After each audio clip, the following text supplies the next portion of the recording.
إن الحمد لله نحمده ونستعينه ونستغفره ونعوذ بالله من شرور أنفسنا ومن سيئات أعمالنا من يهده الله فلا مضل له ومن يضلل فلا هادي له وأشهد أن لا إله إلا الله وحده لا شريك له وأشهد أن محمدا عبده ورسوله أعوذ بالله من الشيطان الرجيم بسم الله الرحمن الرحيم يا أيها الناس اتقوا ربكم الذي خلقكم من نفس واحدة وخلق منها زوجها وبث منهما رجالا كثيرا ونساء واتقوا الله الذي تساءلون به والأرحام إن الله كان عليكم رقيبا يا أيها الذين آمنوا اتقوا الله حق تقاته ولا تموتن إلا وأنتم مسلمون يا أيها الذين آمنوا اتقوا الله وقولوا قولا سديدا يصلح لكم أعمالكم ويغفر لكم ذنوبكم ومن يطع الله ورسوله فقد فاز فوزا عظيما أما بعد فإن خير الحديث كتاب الله وخير الهدي هدي محمد صلى الله عليه وسلم وشر الأمور محدثاتها وكل محدثة بدعة وكل بدعة ضلالة وكل ضلالة في النار اللهم صل على محمد وعلى آل محمد كما صليت على إبراهيم وعلى آل إبراهيم إنك حميد مجيد اللهم بارك على محمد وعلى آل محمد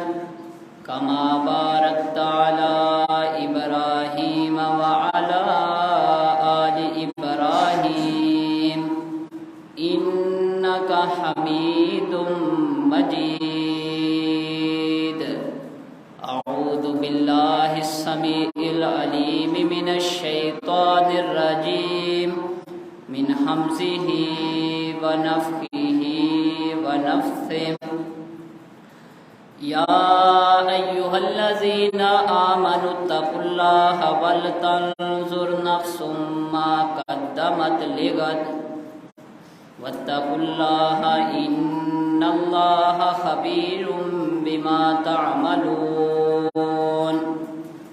ولا تكونوا كالذين نسوا الله فأنساهم أنفسهم أولئك هم الفاسقون لا يستوي أصحاب النار وأصحاب الجنة أصحاب الجنة هم الفائزون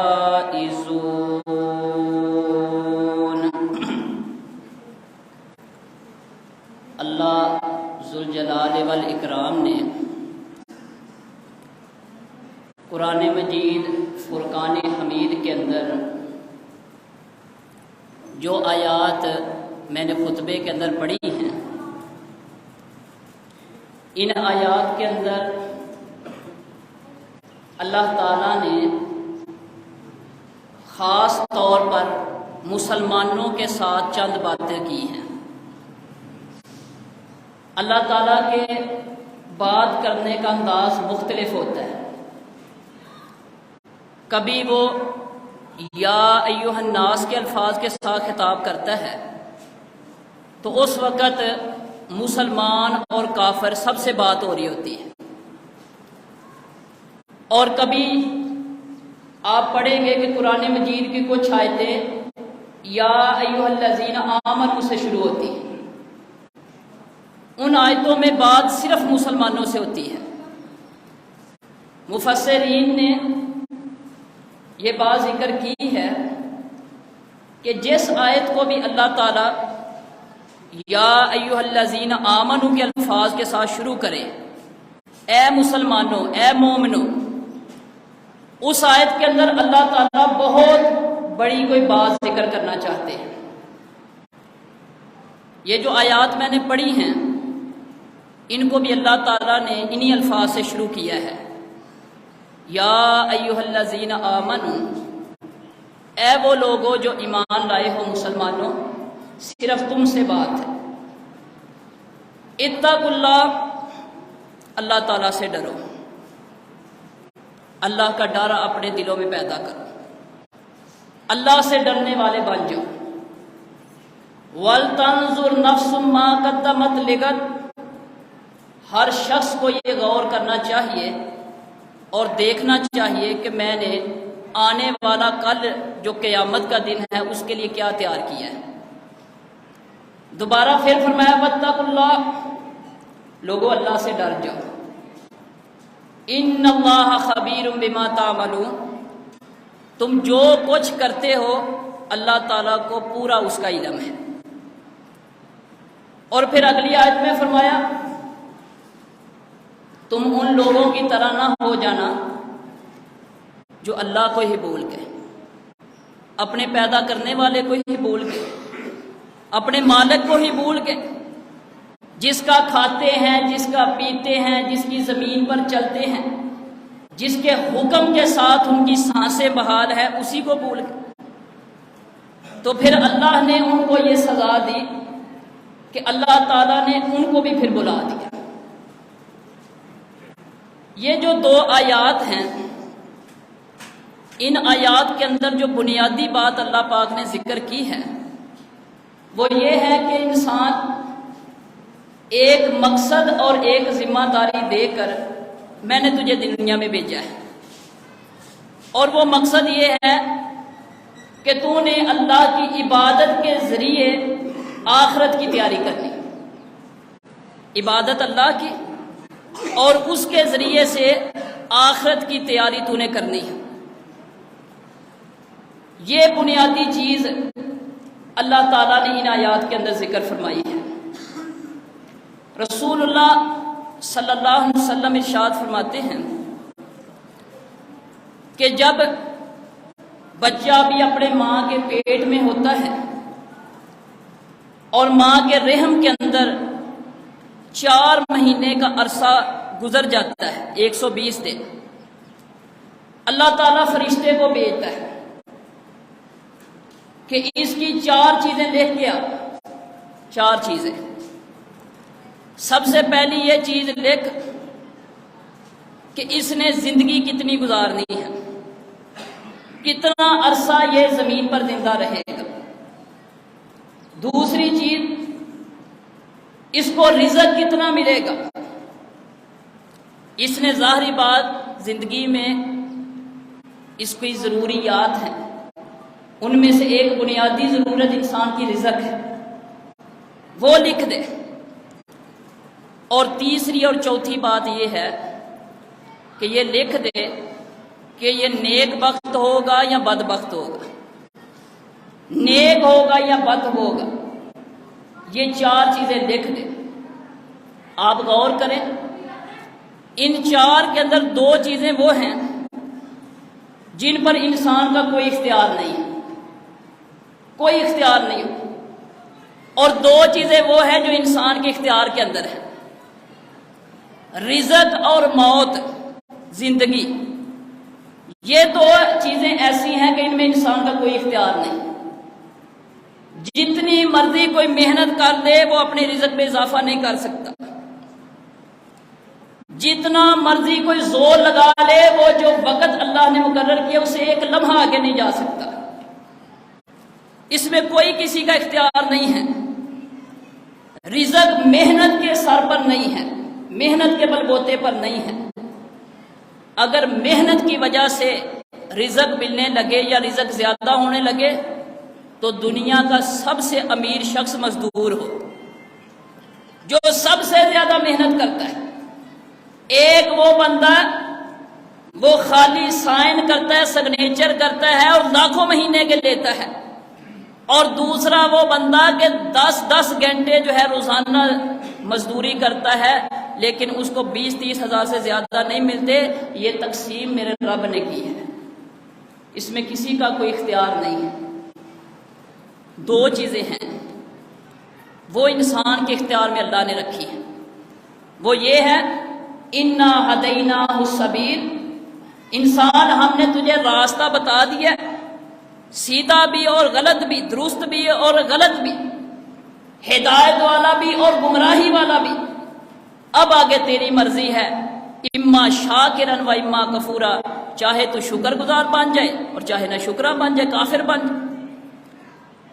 تو یہ تو انسان کے اختیار میں ہے کہ نیک بن جائے، برائی سے بچے، اللہ کی نافرمانی سے بچے، لیکن وہ چیز جو انسان کے اختیار میں نہیں ہے۔ آج ہمارا معاشرہ سب سے زیادہ جس چیز میں پریشان ہے وہ چیز ہے جو انسانوں کے اختیار میں نہیں، اور وہ کیا ہے؟ رزق، روٹی روزی، اور دوسرے لفظوں میں آپ کہہ لیں مہنگائی۔ یہ وہ ایشو ہے اور یہ جو مسئلہ ہے اس وقت ہمارے ملک کا سب سے بڑا مسئلہ بن چکا ہے، سب سے بڑا۔ اور حقیقت بات یہ ہے کہ اس کا حل ایک لحاظ سے ہمارے پاس ہے اور ایک لحاظ سے نہیں بھی ہے۔ اس لحاظ سے تو ہمارے پاس حل ہے اس کا کہ جس وجہ سے یہ سختی آئی ہے وہ وجہ دور کر دے، مسئلہ حل ہو جائے گا۔ اور عجیب بات یہ ہے کہ ہمیں اور بھی بڑی پریشانیاں ہیں لیکن ہم انہیں محسوس نہیں کرتے۔ مثال کے طور پر ہمارا سب سے بڑا مسئلہ یہ ہے کہ اللہ تعالیٰ اپنی رحمت کے ساتھ ہمیں اپنے عذاب سے محفوظ کر دے۔ ہمارا سب سے بڑا مسئلہ یہ ہے اللہ ہمیں جہنم کی آگ سے بچا کر جنت کے اندر داخل کر دے۔ ہمارا سب سے بڑا مسئلہ اور ایشو یہ تھا کہ اللہ اپنی رحمت کے صدقے قبر کی سختیوں سے ہمیں بچا کر راحت اور سکون نصیب فرما دے۔ لیکن یہ مسئلہ پیچھے ہو گیا ہے، اس مسئلے کو ڈسکس کرنے والے لوگ نہیں ہیں۔ آپ بھی لوگوں میں بیٹھتے ہیں، محفلوں میں، مجلسوں میں، دوستوں احباب کے پاس کتنے لوگ یہ بات پر پریشان ہیں کہ میرے لیے مسئلہ یہ بنا ہوا ہے کہ اللہ پتہ نہیں قبر کے ساتھ میرے ساتھ کیا سلوک کرے گا، اللہ پتہ نہیں قیامت والے دن میرے ساتھ کون سا معاملہ کرے گا، میرا رب مجھے جنت دے گا بھی یا نہیں دے گا۔ کتنے لوگ ایسے ہیں کہ جو اس موضوع پر بات کرتے ہیں، ان کی پریشانی یہ ہے کہ اللہ کسی طریقے سے ہماری ٹوٹی پھوٹی باتیں قبول کر کے ہمیں معاف کر دے۔ یہ موضوع بہت کم لوگ اس پر بات کرتے ہیں بلکہ نہ ہونے کے برابر۔ جدھر آپ چلے جائیں ایک ہی مسئلہ ہے، ایک ہی روڑا ہے، ایک ہی ٹینشن ہے، مہنگائی، پریشانی، غربت، رزق، یہی موضوع یا سیاست دوسرے لفظوں میں آپ کہہ لیں۔ آج ہماری جو بربادی ہوئی ہے نا، بربادی ہوئی ہے، خاص طور پر ہم تو اپنے معاشرے کی بات کرتے ہیں، اس کی وجہ بھی یہ ہے کہ جو اصل ٹینشن تھی وہ ہمیں محسوس کوئی نہیں ہوتی۔ جو اصل ہماری ذمہ داری تھی کہ تم نے اپنے آپ کو آگ سے بچانا ہے، آخرت کی تیاری کرنی ہے، اللہ کے عذابوں سے بچنے کی کوشش کرنی ہے، اس کی پریشانی نہیں ہے، اس کی فکر کوئی نہیں ہے، اس کے لیے کوئی مسئلہ نہیں ہے۔ یہی بات اللہ کریم نے اس آیت میں ذکر کی، لوگوں یہ تو دیکھتے ہو مہنگائی بڑی ہو گئی ہے، یہ تو چیزوں کے ریٹ تو تمہیں بڑے یاد ہیں، لیکن کبھی یہ چیز پر بھی غور کیا ہے کہ قیامت کے لیے کیا ہے تمہارے پاس، جس کا پہلا دن قیامت کا 50,000 سال کے برابر ہے۔ 50,000 سال قیامت کا دن۔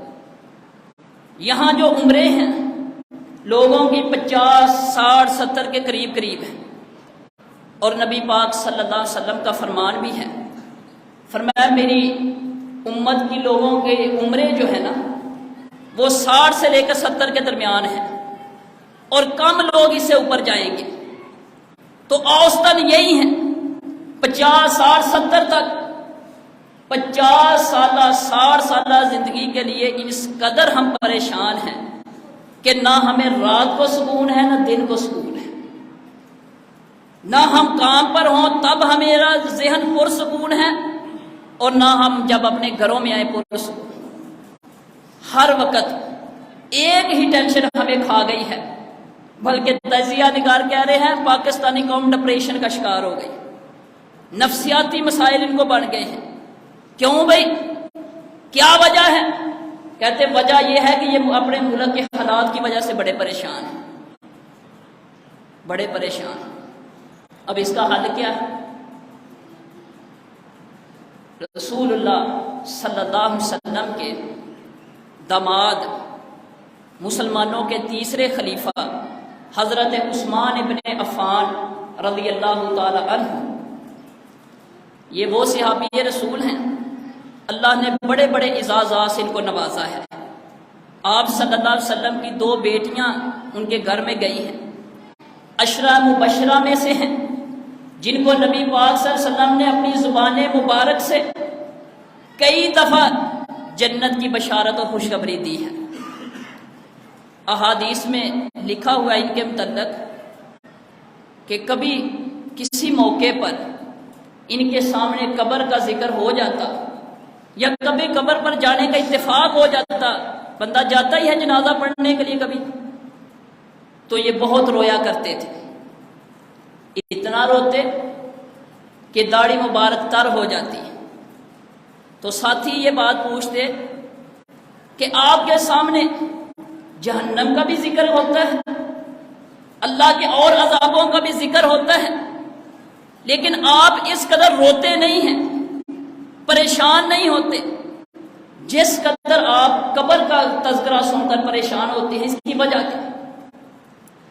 فرماتے ہیں میں نے اللہ کے رسول صلی اللہ علیہ وسلم سے سنا ہے، آپ نے فرمایا آخرت کی منزلوں میں سے پہلی منزل قبر ہے، پہلی منزل قبر۔ جو بندہ اس سے بچ گیا، نجات پا گیا، آن ہے، پاس ہو جائے گا، کوئی مسئلہ نہیں۔ اور جو اس کے اندر پھنس گیا، رسول اللہ صلی اللہ علیہ وسلم فرماتے ہیں کہ جو بعد والے معاملات ہیں وہ اس سے بھی پھر زیادہ مشکل بن جائے۔ بتائیے، یہ وہ صحابی ہیں جو جنتی ہیں، جن کو رسول پاک صلی اللہ علیہ وسلم نے اپنی زبان مبارک سے ایک دفعہ نہیں کئی دفعہ جنتی کا، وہ قبر پر کا تذکرہ سن کر اتنا روتے، اور ہماری حالت پتہ کیا ہے؟ ہم تو قبرستانوں میں میچ کھیلتے ہیں جا کر، کئیوں نے میچ کھیلنے کی جگہ قبرستان کو بنا، ہم وہاں شغل میلے کرتے ہیں۔ آپ دیکھیں کتنے لوگ جنازہ پڑھنے جاتے ہیں، اور جنازہ قبرستان کے اندر ہی ہوتا ہے تقریباً۔ کتنے لوگ وہاں قبروں پر جا کر آپ نے روتے دیکھے ہیں کہ قبروں کو دیکھ کر وہاں جنازے میں گئے اور رونے لگ گئے قبریں دیکھ کر۔ نہیں آتا ہمیں رونا، بلکہ آپ دیکھیں گے وہاں تو لوگ شغل مذاق بھی شروع، گپے شپے بھی لگاتے ہیں، جیسے پتہ ہی نہیں کہ یہ قبرستان آیا ہے۔ حضرات ایک طرف ہمارا معاملہ یہ ہے کہ جس مسئلے کو اللہ نے مسئلہ کہا ہے، جس مسئلے کو اللہ نے مسئلہ کہا ہے کہ یہ آخرت، یہ قبر، یہ جہنم، اس سے بچو، وہ آج ہمارے لیے کوئی مسئلہ نہیں، وہ کوئی ٹینشن نہیں۔ اور وہ مسئلہ جس کو اللہ نے اس وقت ہی حل کر دیا تھا جب انسان ابھی ماں کے پیٹ کے اندر تھا، آج وہ مسئلہ ہمارے لیے دنیا جہان کا سب سے بڑا مسئلہ، دنیا جہان کا سب سے بڑا ہمارے لیے مسئلہ۔ حالانکہ اگر کسی شخص کو 50 سال عمر ملے نا، 50 سال عمر، تو قیامت کے دن کے مقابلے میں یہ 2 منٹ کی زندگی بنتی ہے، 2 منٹ۔ وہ 50,000 سال اور یہ 50 سال 2 منٹ کی زندگی کے لیے پاکستانی نفسیاتی مریض بن رہے ہیں۔ میں یہ نہیں کہتا کہ مہنگائی نہیں ہے یا یہ پریشانی نہیں ہے، بالکل ہے، صرف میں یہ بات سمجھانا آپ کو یہ چاہتا ہوں کہ اس سے بڑے بڑے مسئلے ہمارے لیے ہیں، لیکن ان کو ہم مسئلہ نہیں سمجھتے۔ اس مہنگائی کو ختم کرنے کے لیے ہم دن رات کوشش کر رہے ہیں، جو ہم سے ہوتا ہے کر رہے ہیں، لیکن قبر کے لیے کیا کر رہے ہیں؟ آخرت کے لیے کیا کر رہے ہیں؟ جہنم سے بچنے کے لیے کیا کر رہے ہیں؟ 1 میل جب سورج زمین سے ہوگا، اس مشکل وقت سے بچنے کے لیے کیا کر رہے ہیں؟ اللہ کا غصہ، نبی پاک صلی اللہ علیہ وسلم فرماتے ہیں قیامت والے دن جتنا اللہ کی ذات غصے ہوگی، کبھی پہلے اور کبھی بعد، دونوں وقتوں میں کبھی اللہ اتنا غصے نہیں ہوگا۔ اس رب کے غصے سے بچنے کے لیے کیا کر؟ جب انبیاء جواب دے دیں گے، آدم علیہ السلام جواب دے دیں گے میں نہیں سفارش کر سکتا، نوح علیہ السلام جواب دے دیں گے میں نہیں کر سکتا، ابراہیم خلیل اللہ علیہ السلام جواب دے دیں گے میں نہیں سفارش کر سکتا۔ ریکویسٹ کیا ہے؟ لوگ کہہ کیا رہے ہیں؟ صرف اتنی سفارش کرے، ہم یہ نہیں کہتے کہ اللہ ہمیں معاف کر دے، صرف اتنی گزارش ہے کہ اللہ کریم کے سامنے یہ سفارش کریں کہ اللہ تعالیٰ جو ہے حساب و کتاب شروع کر دے، بس، تاکہ جس نے جنت میں جانا ہے وہ جائے، جس نے سختیاں برداشت کرنی ہے وہ کرے۔ اللہ تعالیٰ حساب و کتاب شروع نہیں کر رہا، صرف اتنی گزارش ہے، اللہ حساب ہی شروع کر دے۔ لیکن جلیل القدر اللہ کے پیغمبر جو 5 پیغمبر ہیں، تو دیکھ لو سارے جواب دے دیں گے۔ کبھی ہم نے اس موضوع پر بھی ڈسکس کی ہے کہ اس وقت ہمارا کیا بنے گا۔ نبی پاک صلی اللہ علیہ وسلم نے فرمایا اس وقت کسی کا پسینہ ٹخنوں تک، کسی کا پسینہ گھٹنوں تک، کسی کا پسینہ یہ کوکھ جس کو وکھی کہتے ہیں یہاں تک، کسی کا پسینہ کندھوں تک، اور کوئی پورا پسینے کے اندر ڈوبا ہوگا۔ جس قدر کسی کے بدعمالیاں زیادہ ہوں گی اس قدر اس کو پسینہ بھی آئے گا۔ اس مشکل وقت کے لیے کون لوگ ہیں جو باتیں کرتے ہیں؟ اس پر کوئی تجزیے، کوئی تبصرے، کوئی اس کا حل۔ آج وہ مسئلہ جو رب کہتا تھا میں نے اس وقت حل کیا جب تو زمین پر ابھی آیا بھی نہیں، تو نے سانس بھی نہیں لیا تھا، ابھی تیرا مجسمہ بھی نہیں بنا تھا، اس وقت جو مسئلہ میں نے حل کیا، آج دنیا کا سب سے بڑا مسئلہ وہ تیرے لیے بن گیا۔ اور جس مسئلے کے لیے میں نے تجھے دنیا میں بھیجا اور اتنی بے شمار لاتعداد نعمتیں دی، اس مسئلے کی تجھے فکر کوئی نہیں۔ اور پھر آپ دیکھیں اللہ وہی ہے جو شروع سے ہے، جو بدر کے اندر اپنی فرشتوں کے ذریعے مدد کرنے والا ہے۔ رب وہی ہے جو موسیٰ علیہ السلام کو فرعون جیسے دشمن کے گھر کے اندر پرورش دے۔ رب تو وہی ہے، خزانے بھی وہی ہیں، اس کے خزانوں میں بھی کوئی کمی نہیں ہے، اس کی رحمتوں کے دروازے بھی بند نہیں ہوئے، کچھ بھی نہیں بدلا، صرف ہمارے اندر مسئلہ بن گیا ہے۔ ہم رب سے مانگ نہیں سکے، ہم رب کے سامنے رو نہیں سکے۔ آج مجھے کوئی مسئلہ بنتا ہے، میں رب کے سامنے زیادہ روتا ہوں یا رب کے بندوں کے سامنے زیادہ روتا ہوں؟ کوئی میڈیا کے سامنے رو رہا ہے، میرے بچے بھوکے ہیں، کوئی لوگوں کے سامنے رو رہا ہے مجھے کاروبار نہیں مل رہا، کوئی کسی کے سامنے رو رہا ہے غربت نے میرا کچومر نکال دیا ہے۔ آپ بتائیے یہی لوگ اگر رب کے سامنے جا کر روتے تو حل نکلتا کہ نہ نکلتا؟ بس لیکن ہمارا معاشرہ رب کے سامنے نہیں روتا الا ماشاء اللہ، چند ایک کو چھوڑ دو۔ یہ اسی وجہ سے تو مسئلہ نہیں حل ہو رہا۔ لوگوں کے پاس کیا ہے؟ میرے پاس کوئی مانگنے آ جائے میں کیا دے سکتا ہوں کسی کو، آپ کے پاس مانگنے آ جائے آپ کیا دے سکتے ہیں کسی کو؟ کسی کی ضرورتیں کیسے آپ پوری کر سکتے ہیں؟ آج تو ہر بندہ پریشان ہے، ہر بندہ محتاج ہے۔ ایک دفعہ دے لیں گے، دو دفعہ دے لیں گے، تیسری دفعہ اس کو خود شرم آئے گی، وہ آپ سے مانگنے نہیں آئے گا۔ لیکن ایک رب ہے جو ہمارا خالق ہے، وہ ہم سے بڑا ہی پیار کرتا ہے۔ وہ کیا کہتا ہے؟ رسول اللہ صلی اللہ علیہ وسلم فرماتے ہیں جب رات کا آخری حصہ رہ جاتا ہے، یہ آخری تہائی ثلث،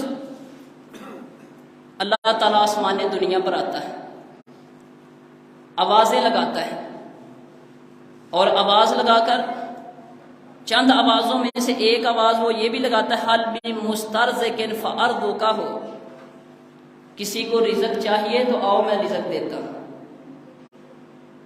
کسی کو رزق چاہیے آؤ میں دیتا ہوں۔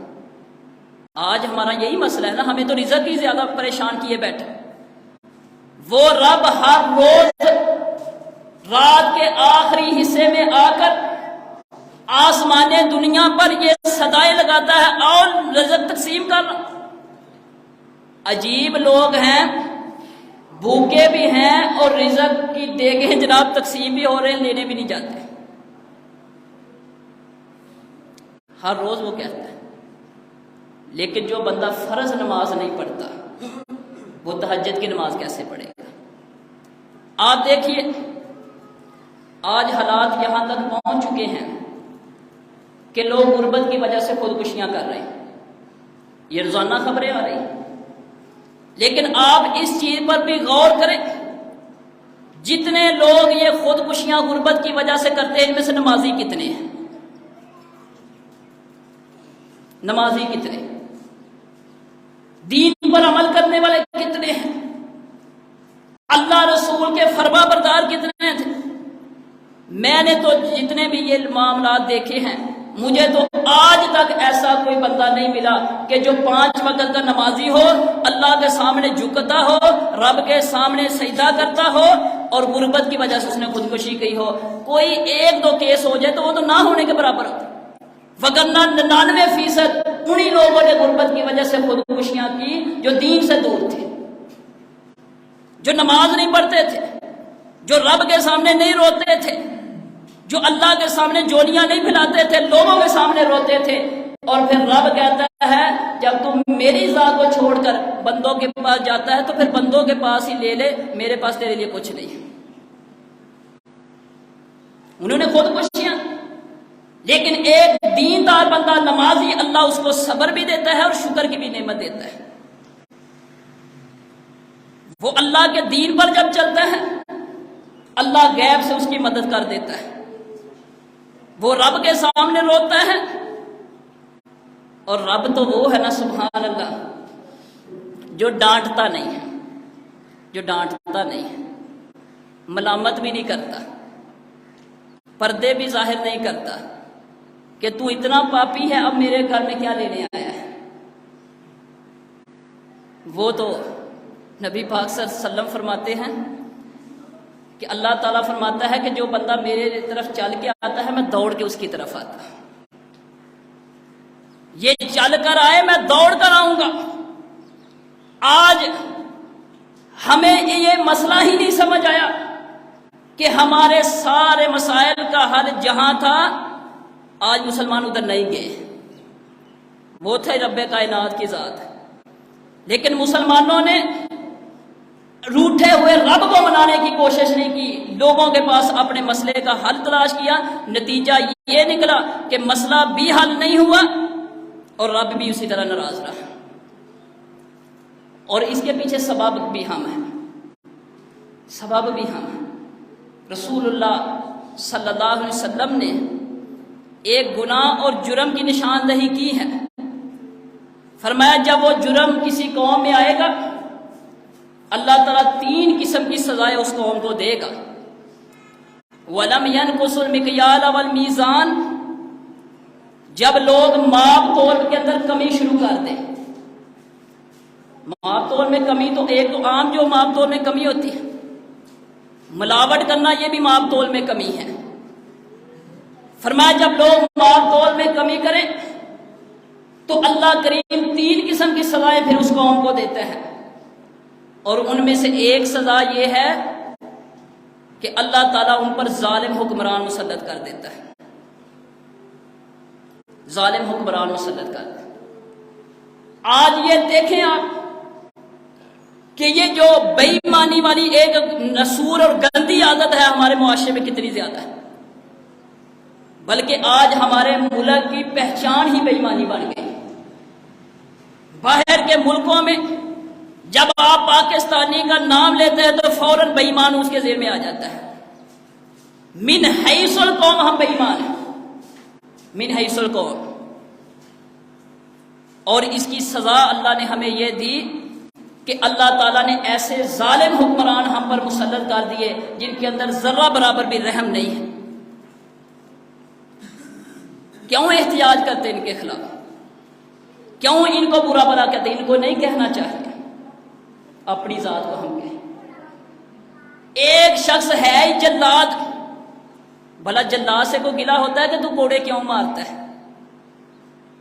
جلاد سے نہیں گلا کر، پیچھے سبب ہم خود ہیں، ہماری بادامانیاں ہیں، ہمارے گناہ ہیں کہ جس کی سزا اللہ نے ہمیں یہ دی کہ یہ ظالم حکمران ہم پر مسلط ہوئے اور آج ہم مہنگائی کی چکی میں پیس رہے ہیں۔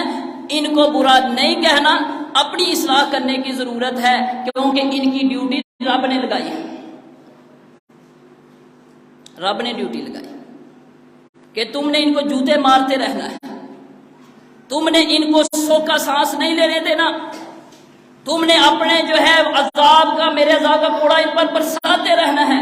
تو بتائیے حکمرانوں سے گلا کس چیز کا ہے؟ آج تک کسی نے یہ نعرہ لگایا گو جلاد گو؟ وہ جلاد کا کام ہی کوڑے مارنا ہوتا ہے۔ تو یہ ظالم حکمران جو ہمارے اوپر مسلط ہوئے ہیں، یہ ان کو برا نہ کہو، ان کے خلاف احتجاج نہ کرو، نہ یہ مسئلے کا کوئی حل ہے۔ مسئلے کا حل یہ ہے جن گناہوں کی وجہ سے ہماری یہ شامت آئی ہوئی ہے وہ گناہ چھوڑے۔ وَلَوْ أَنَّ أَهْلَ الْقُرَىٰ آمَنُوا وَاتَّقَوْا لَفَتَحْنَا عَلَيْهِمْ بَرَكَاتٍ مِّنَ السَّمَاءِ وَالْأَرْضِ۔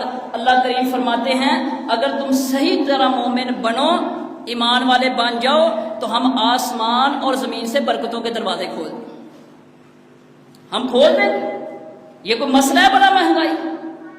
وَلَٰكِنْ كَذَّبُوا، لیکن لوگ مانتے نہیں، لوگ اس حال کو قبول کرنے کے لیے تیار ہی نہیں ہیں، لوگ جو ہے اس آپشن کو چوز کرنے کے لیے تیار ہی نہیں ہیں، لوگ اس معاملے کی طرف آتے ہی نہیں کہ اپنے گناہ چھوڑیں، اپنی اصلاح کریں، اللہ حالات بالکل ٹھیک کر دے گا۔ ایک قوم تھی یونس علیہ السلام کی، یونس علیہ السلام کی، اللہ کا عذاب دیکھا آ رہا ہے، آ رہا ہے اللہ کا عذاب، پیغمبر ناراض ہو کر چلے گئے، اللہ کا عذاب آ رہا ہے، پتہ چل گیا، محسوس ہو گیا کہ اللہ کا عذاب آ رہا ہے، فوراً اللہ سے توبہ کی، فوراً اللہ سے معافی مانگی، اور سبحان اللہ، اللہ نے آئے ہوئے عذاب کو ٹال دیا۔ عذاب آ رہا تھا، محسوس ہو گیا قوم کو کہ ہماری بدعمالی کی وجہ سے اللہ کا عذاب آنے لگا، فوراً توبہ کی، اللہ نے آیا ہوا عذاب واپس کر دیا، اور ساتھ فرمایا لوگوں یونس علیہ السلام کی قوم جیسی قوم میں باقی کیوں نہیں یہ کام کرتی؟ لما آمنوا کشفنا عنہم عذاب الخزي، جب انہوں نے توبہ کر لی ہم نے رسوائی والا عذاب ختم کر دیا، باقی قومیں یہ کیوں نہیں کرتی؟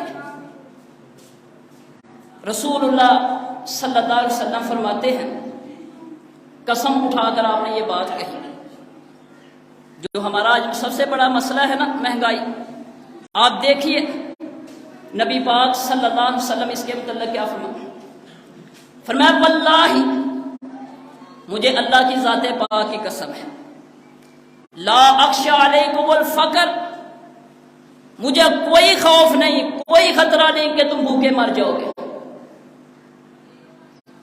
غریب ہو جاؤ، مجھے کوئی خطرہ ہی نہیں ہے۔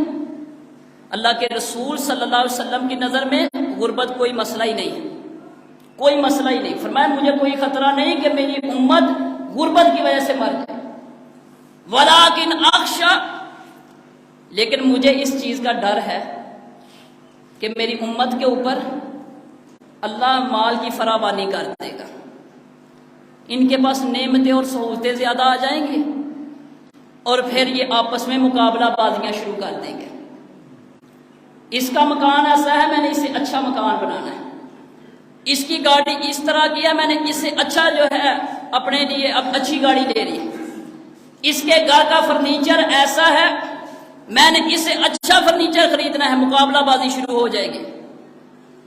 مسلمانوں کو حکم تھا نیکیوں میں مقابلے کرو، اللہ کو راضی کرنے والے کاموں میں مقابلے کرو، صدقہ و خیرات میں مقابلے کرو۔ فرمایا لوگ ان میں مقابلے چھوڑ دیں گے اور دنیاوی چیزوں میں مقابلے شروع ہو جائیں گے۔ فرمایا اس کا نقصان یہ ہوگا کہ تم ویسے ہی ہلاک اور برباد ہو جاؤ گے جس طرح پچھلی قومیں ہلاک برباد۔ اب اس حدیث سے آپ کو کیا سمجھ آتی ہے؟ جو ہمارا سب سے بڑا مسئلہ اس وقت، اللہ کے رسول صلی اللہ علیہ وسلم فرماتے ہیں میری نظر میں کوئی یہ مسئلہ نہیں، کوئی مسئلہ نہیں ہے، مجھے اپنی امت کے متعلق پریشانی یہ ہے کہ مال ان کے پاس زیادہ آئے گا اور یہ آپس میں مقابلہ بازیاں کر کر کے دین سے دور ہو جائیں گے اور نتیجہ ہلاکت اور بربادی کی صورت میں نکلے گا، مجھے تو یہ خطرہ ہے۔ اور ویسے ایک بات اور بھی ہے، ہمیں نہ شکر کرنے کی عادت تھوڑی ہے، ہم شکر بہت کم کرتے ہیں، وگرنہ آپ ذرا 20-30 سال پیچھے چلے جائیں، ہر بندے کو یہ تو پتہ ہے نا ہر دور میں مہنگائی بڑھی ہے، ہر حکومت نے مہنگائی زیادہ کی ہے، یہ تو سب مانتے ہیں، لیکن آپ یہ دیکھیں آج سے 20-30 سال پہلے جو سہولتیں تھیں اس سے سہولتیں زیادہ ہوئی ہیں یا کم ہوئی ہیں؟ کیوں جی؟ زیادہ ہوئی ہیں۔ ہونا تو یہ چاہیے تھا نا، مہنگائی بڑھی ہے تو سہولتیں کم ہو جاتی، جس کے پاس سائیکل تھا وہ بائک پر آ گیا ہے، جو بائک پر تھا وہ گاڑی پر آ گیا ہے، کچے مکان والا جناب بنگلے میں کوٹھی میں رہ رہا ہے، جن کے گھروں میں گیس نہیں تھی وہ گیس کی نعمت استعمال کر رہے ہیں۔ اور دیکھو رب رازق ہے، بندوں کے پاس رزق نہیں ہے، اس نے مہنگائی بڑھائی ہے تو اس نے رزق کے دروازے بھی ساتھ کھولے۔ آج جتنی نعمتیں تمہارے پاس آج سے 20 سال پہلے تھی، مہنگائی اب زیادہ ہے، حالانکہ اب تھوڑی نعمتیں ہونی چاہیے، لیکن یہ میرے رب کا وعدہ ہے وَفِي السَّمَاءِ رِزْقُكُمْ وَمَا تُوعَدُونَ۔ اللہ تعالیٰ فرماتے ہیں تمہارا رزق زمین والوں کے پاس نہیں ہے، اوپر آسمانوں میں ہے۔ فَوَرَبِّ السَّمَاءِ وَالْأَرْضِ إِنَّهُ لَحَقٌّ مِثْلَ مَا أَنَّكُمْ تَنطِقُونَ۔ اس آیت کے ترجمے پر غور کریں۔ فرمایا آسمان اور زمین کے رب کی قسم ہے، اللہ قسم اٹھا رہا، آسمان اور زمین کے رب کی قسم، یہ بات سچی ہے، پکی ہے کہ تمہارا رزق آسمانوں میں ہے، زمین پر نہیں ہے۔ فرمایا جس طرح انسان بول رہا ہو تو اس کو کوئی ڈاؤٹ نہیں ہوتا، کوئی شک نہیں ہوتا کہ میں بول رہا ہوں، فرمایا ایسے ہی یقین کر لو تمہارا رزق آسمانوں میں ہے، نہیں بندوں کے پاس۔ جب چینی 10 روپے کلو تھی لوگ اس وقت بھی کھاتے تھے، آج 200 اب بھی کھا رہے ہیں۔ یہ اللہ کا نظام ہے، یہ اللہ نے اپنے ذمے لیا ہے، اور جس کا جتنا رزق لکھا ہے یہ 200 سے 1000 روپے کلو بھی چلی جائے وہ رزق کھا کر ہی اس نے مرنا ہے۔ تو میں بات کو آخر میں مختصر یہ بیان کروں کہ دیکھیں ہماری پریشانیاں دو قسم کی ہیں. ایک یہ ہے ہمیں جہنم کے عذاب سے بچنا ہے، اللہ کے عذاب سے بچنا ہے، قیامت کی سختیوں سے بچنا ہے، قبر کی سختیوں سے بچنا ہے. اور دوسرے ہمارے مسائل ہیں دنیا کے، مہنگائی کے، غربت کے، بے روزگاری کے. ان میں سے سب سے بڑا اور بنیادی مسئلہ یہ ہے کہ ہم یہ دیکھیں کہ ہم نے اپنی آخرت کے لیے تیاری کیا کی ہے. ایک مسافر بندہ جو ہے نا، گاڑی کے پیچھے لٹکا ہوا ہے سیڑھی کو پکڑ کر، بندہ کہتا نہ جا، کہتا یار سفر ہی ہے نا آدھے گھنٹے کا، کون سا یہ کوئی اپنا گھر ہے. عزیز ساتھیوں بزرگوں، یہ مسافر خانہ ہے، یہ دنیا ہے ہی مشقتوں کا گھر ہے. یہاں جنت نہیں ہے کہ ہر نعمت تمہیں ملے. جنت وہ ہے جہاں کوئی ٹینشن پریشانی نہیں ہوگی. اللہ تعالیٰ فرماتے ہیں انسان دنیا میں تو آیا ہی مشقتیں اٹھانے کے لیے ہے، تو جو جگہ ہی مشقت والی ہے، جو جگہ ہی امتحان والی ہے، وہاں راحتیں اور سکون نہیں ہوتے. اصل پریشانی اور فکر یہ ہونی چاہیے اللہ آخری جو گھر ہے جنت، اللہ اس کی راحت اور سکون ہمیں نصیب فرما دے. قیامت کی سختیوں سے اللہ بچا لے، جہنم کی ہولناکیوں سے اللہ محفوظ کر لے. اور یہ جو ہمارے چھوٹے موٹے مسئلے ہیں اللہ اس کو بھی اپنی رحمت سے دور فرما دے. لیکن یاد رکھو یہ اصل مسئلہ نہیں، ہمارے لیے اصل مسئلہ کیا ہے؟ یا ایھا الذین آمنو، اے وہ لوگوں جو ایمان لائے ہو، اتقوا اللہ، اللہ سے ڈرو، وَلْتَنْظُرْ نَفْسٌ مَا قَدَّمَتْ لِغَدٍ، ہر بندہ دیکھے کہ اس نے قیامت کے لیے کیا تیاری کی ہے. یہ ہے اصل مسئلہ. اللہ اس مسئلے کی تیاری کرنے کی اور اس کو سمجھنے کی توفیق عطا فرمائے. وآخر دعوانا